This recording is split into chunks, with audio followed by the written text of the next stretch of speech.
Masyado daw ako masailan mag-check, yan ang laging pinupuna sa akin nung iba. Pero ang totoo mga bossing, inaayon ko lang ang pag-check ko, depende sa declaration ng seller, sa honesty niya, at syempre kung naaayon ba sa presyo. Gaya na lang nitong 2019 Mitsubishi Expander na to. Actually mga bossing, sa sobrang tuwa ko nga rin sa seller na to, sige, ipapakita ko sa inyo yung mukha niya kasi bibihira ang seller na may gantong klase ng honesty. Pagbukas ko pa lang ng pinto, ang unang-una ko agad napansin, yung kanyang odometer. Tignan nyo guys, 156,000 odo na ang 2019 Mitsubishi Expander na to. Guys, bihira sa mga seller ang makakitaan mo ng ganyang kataas na odo. Ang ibig sabihin, yung seller na to, hindi man lang naisip na ipapitik yung odometer ng kanyang expander. First step ng pag-check natin, nagkabit na kaagad tayo dyan ng scanner. 2 beses kasi to mga bossing. Okay lang, yung gantong klase ng upuan. Lundo, yes, medyo deformed na yung side foam. Pero 156k odo na kasi. Yan yung masasabi nating realistic kasi may mga nakikita ako nagbebenta ng expander. Ganyan din kalundo. Pero 10k odo, 20k odo. Ayan, makikita nyo na mga bossing kung ano itsura na isang 156k. Ayan, ganyan. Yung cambio niya, tingnan nyo, medyo ano na. Pero, okay lang. As long as hindi tinampered yung odo, which is mas maganda yon mga bossing. Ayan, so medyo, ayan, bura-bura na yung kanyang mga indicators. Yung mga ano niya rito, sulat sa buttons. Check natin. Dito sa ilalim wala naman tayo nakikitang sign ng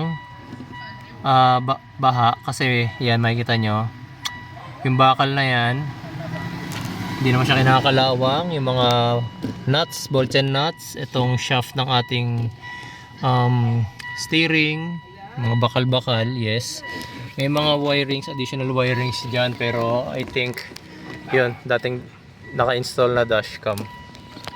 Okay. Fuse box. Yes, hindi naman siya maputek. Ayan. Okay, so smart scan tayo.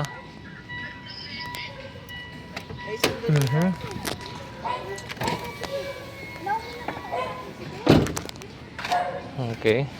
So sa body, dito obviously may mga tama na rito sa side. Ayan o, marami na siyang, tsaka ano siya, nade-deform na. Mas visible siya sa malayo. Dito, wax, hindi eh. Parang ano, sa kulay niya. Oh, wax nga, nabura ng kamay ko eh. Yan. Tapos, sa end, may mga scratches. Yan, considering its age, may mga scratches. Yan, yung kanyang pinaka main frame or yung chassis, hindi naman baluktot. Makikita nyo naman part na yon. Diretso naman. Diretso rin dito, so walang sign ng collision. Dito sa kabilang side, medyo mas tago. Hindi masyadong kita sa camera pero based na lang dito sa personal visuals ko, yes, wala naman siyang sign ng bangga rito. Sa side na to, intact. Ultimo sa may headlight. Okay. Try ko maya pagka kung kakayanin mabuksan to. So dito wala namang mga nginat-ngat na wires. Madumi, yes. Pero walang leak. Yes, walang leak. Galing sa biyahe. Ayan, so nabuksan natin. Sa radiator cap niya wala namang sign na naghahalo yung coolant at langis, and makikita ninyo malinis naman yung kanyang radiator. Nakakulant naman, kulay blue na coolant. Ito ang problem natin. Medyo naglilik na dito. Naglilik na yung coolant dito. Yeah. Ibig sabihin may butas na. Pwede po kasi po sa age niya, unang-una sa age niya, tapos 100,000 odo na rin po siya. Pwedeng nag-crack na po yung hose na yon, papalitan po. Tapos dito naman po sa kanyang oil filler cap, malinis naman po, wala naman pong naghahalong coolant at langis. Doon naman po sa loob, Makikita nyo rin naman po, ayan ma'am, sa camera na lang kayo tumingin, malinis naman. Yung nakikita nyo yung bakal na yun, that is the timing chain, hindi naman siya nag-oil sludge. So good thing po yun na kahit na medyo matanda na yung makina, mukhang na naman, nasusunod naman yung kanyang regular PMS. Sa brakes ma'am, maganda pa naman po yung kain ng brakes nya. And yung brake pad nga lang ma'am ang medyo manipis na. I think ma'am this pwede nyo pang gamitin mga ilang months pa, pero wag nyo lang paabutin talaga ma'am na maganda pang kumain sir eh. Kinabitan din natin yan ng battery tester. Mukha lang marumi yung kanyang battery, pero nung natest ko siya, malakas pa siya. Sabi ko nga dun sa client, kahit next year, feeling ko hindi pa kayo magpapalit ng battery nito. Sinilip na rin natin pati yung quality ng brake fluid. Yes, lahat po talaga chinecheck natin, lalong-lalo na sa mga gantong klase ng sasakyan na mataas na nga po ang odo. Pati pang ilalim mga boss, chinecheck natin, hindi natin yan pinalalampas. Sinisigurado natin na walang leak, wala ring bangga dun sa mga side frame, and also yung condition ng mga bushings, kailangan din nating masilip kung may mga palitin na ba. Kinall out ko rin dito yung buyer tsaka yung seller. Sabi ko, wala po yung front chin, GLS Sport ito. Meron po dapat ito, yun dyan sabi bandang baba ng kanyang bumper.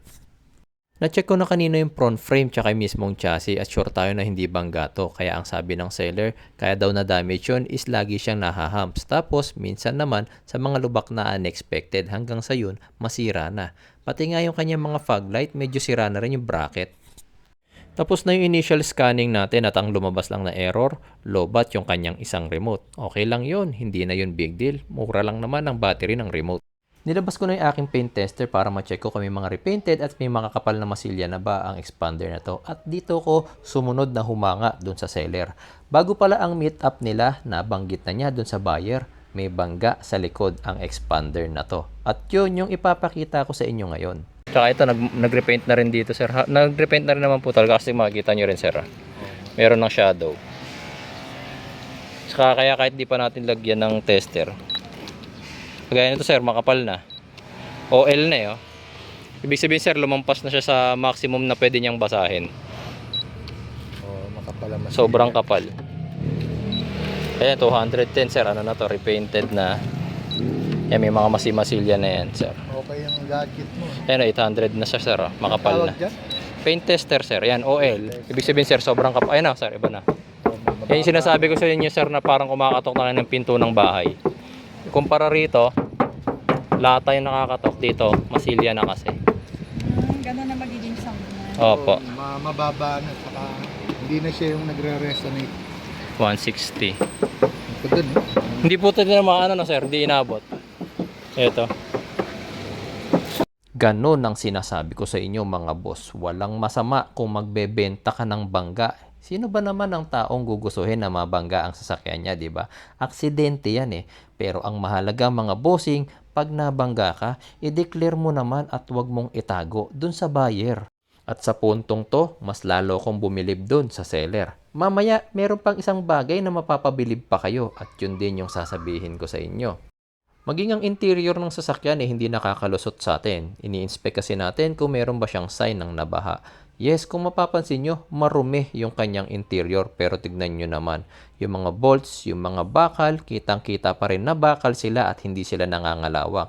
Ibig sabihin, walang sign na nabaha ang sasakyan na to. Dahil nga nabangga sa likod na part ang expander na to, sinilip ko yung mismong frame niya. Hindi pala nakita sa video no, pero nung na-check ko naman yung mismong frame niya, hindi na damage. So tingin ko, yung pinakakaha lang talaga ang natamaan. Napansin ko rin dito na yung gulong niya manipis na at syempre, sinabi rin natin yan sa buyer natin. Ito pa yung mga indication guys na pwede kong sabihin hindi talaga nabaha ang expander na to. Tignan yung spring, tignan yung foam ng kanyang upuan, pati yung mga tornilyo, hindi siya maputik, hindi siya madumi. Oras na para mag-test drive. Ito tinesting ko na rin yung kanyang aircon. Yes, hindi na ganun kalamig yung kanyang aircon. Pero may lamig pa rin naman na ibinubuga. Hindi nga lang kasing lamig ng mga bagong sasakyan. Siyempre, 150 plus KO na eh. Okay, tapos from park to reverse, wala pa rin naman po siyang shift shock. Walang shock. Reverse to neutral, okay lang. Neutral to drive, wala rin po shift shock. Okay pa. Second and low gear, okay lang naman po. Ayan. O diba? Pati transmission, Okay pa, sige, maayos test pa ang drive po kondisyon. Kahit sa test drive namin, walang problema. Fold ng side mirror. Ayun, hindi na sumasara. Makikita niyo sir, to, sinusubukan ng salamin na sumara eh. Ayaw na. Diba? GLS port po kasi to eh. Marami tayong nakitang issue sa expander na to. Pero Yan yung mga maayos ano, pa ang kondisyon ng medyo- makina at Dapat to transmission 350 niya. lang. Ano bang issue? Try nyo, sir. Accessories Ano yung na bigay? lang. Mga minor things na Isa tayo kailangan nagpapagawa. ipagawa ni buyer. Pero kahit ganon karami ang nakita ko mga pagawain mga boss, pinasa ko ang expander na to. Bakit? Nung malaman ko kay buyer kung magkano ang binibentang expander na to, nagulat ako. Yes, mababa yung kanyang presyo. 400,000 para sa isang 2019 Mitsubishi Expander na merong 156,000 odo. Yun ang sinasabi ko sa inyo mga boss. Ang tunay na kondisyon ng sasakyan, dapat yung natural. Walang tinatago, may issue man at least hindi nyo tinago sa buyer. At yung madali lang namang ayusin. Karagdagan pa dito mga bossing, iayon ang kondisyon ng sasakyan sa presyo ng pagbebenta ninyo. Para sa 400,000 at sa pagkakadinig ko pa sa usapan ng buyer at ni seller, mukhang nakakatawad pa si buyer. Aba, hindi ako makahihiya na ipakita sa inyo yung itsura ng ating seller ngayon. Nakakatuwa kasi. Saludo ko sa mga gantong klase ng seller mga boss.